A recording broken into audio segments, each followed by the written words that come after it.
I must share this.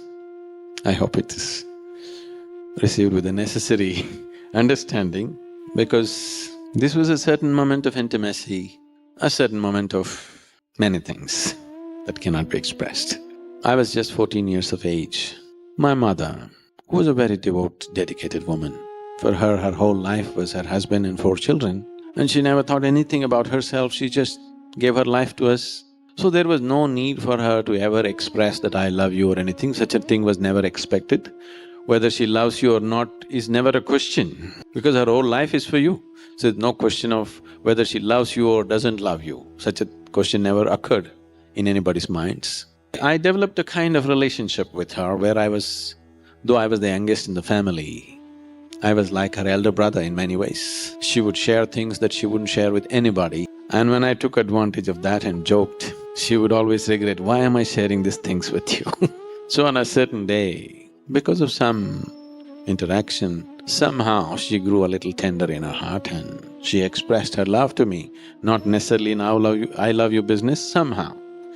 I grew up in such a way right from my childhood because of my memory, because I could remember things that happened when I was just 2-3 months of age.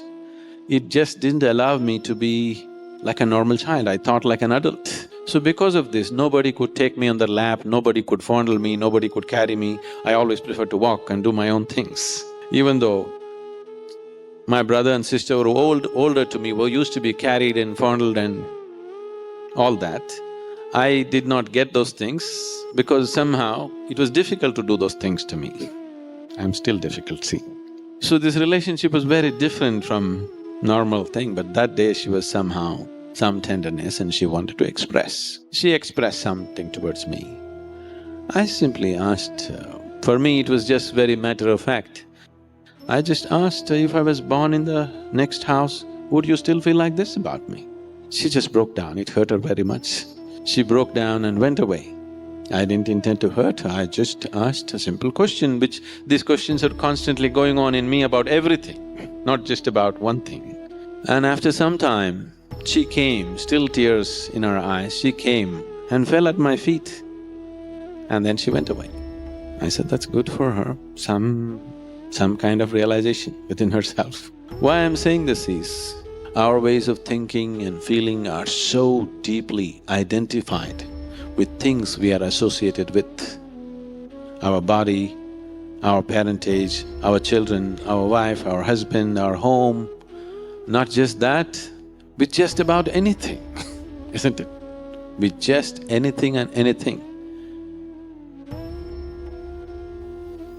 A billion things are happening in this body right now, simply because there is a very, very extremely highly coordinated play and dance of neurons in the brain.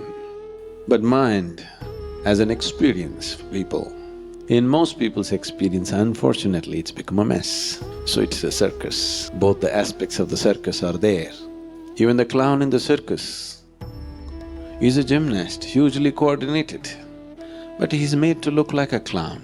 So the outer expression may be that of a clown, but he's hugely talented and balanced in his activity. That is the experience of most people when it comes to their mental activity. So what is the possibility of this circus? How this circus can take you to great heights? How this circus can also render you to the depths of hell within yourself? Both are possible. Both these possibilities are very much alive for every one of us right now. So how we conduct this circus is a whole thing. How much of it can we take charge of is a whole thing.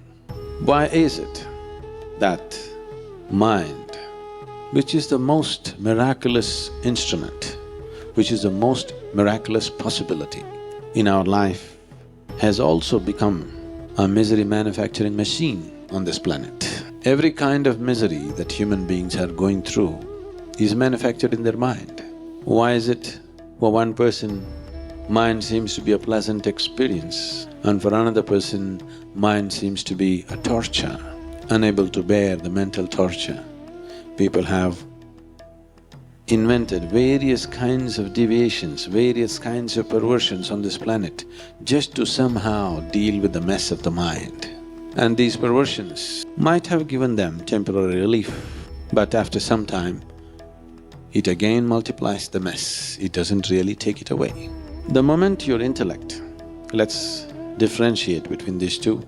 Intellect is like a scalpel which is constantly cutting through everything. Your ability to discriminate between one thing and the other is purely because of your intellect. You can make a distinction between me and this seat only because your intellect is functioning. You know that you must come through the door, not through the wall, only because your intellect is functioning. Without the activity of the intellect, you cannot discriminate. So the basic process of discrimination, setting things apart, is happening because of the intellect. So this is like a scalpel which is cutting everything to give you some sense of perception. If a knife has to cut through anything effortlessly and well, it's extremely important that whatever that it cuts through does not stick to it. You cut a cake today, tomorrow you cut bread, day after tomorrow you cut something else. If all of it, the residue of it goes on sticking to this knife, after some time, this knife becomes a useless knife. I think some of you, in your kitchens, you must have experienced the ladies. You cut onions with this knife. After that, you go and cut mangoes, you go and cut apples, everything tastes like onion, isn't it so? Because the residue of what you cut through, once it sticks to the knife, now that knife in many ways becomes more of a nuisance than of help. Or in other words, once your intellect gets identified with something or the other, after that, your intellect gets chained with identifications. Once this happens, you have a completely distorted experience of the mind.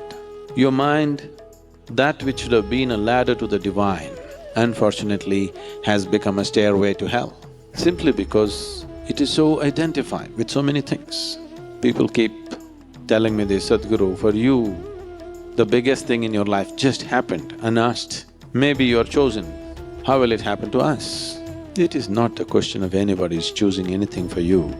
It is just that if you keep your intellect unidentified with anything, starting from your body, if you do not even identify yourself with the body, that if you do not look at yourself not even as a man or a woman, your family, your qualifications, your society, your caste, creed, community, nation, whatever, a million other identifications that you take on in your life.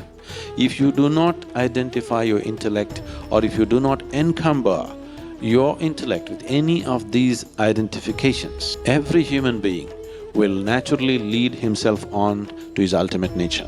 There is no other way.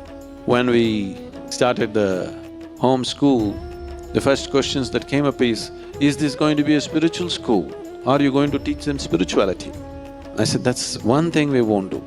There are variety of corruptions on the planet, but the spiritual and religious corruption has always been the most damaging because you get so strongly identified with this. Once this identification happens, you can't look beyond it, it encumbers your intellect. So if children are brought up without any sense of identity, you will see every human being will naturally lead himself towards his enlightenment.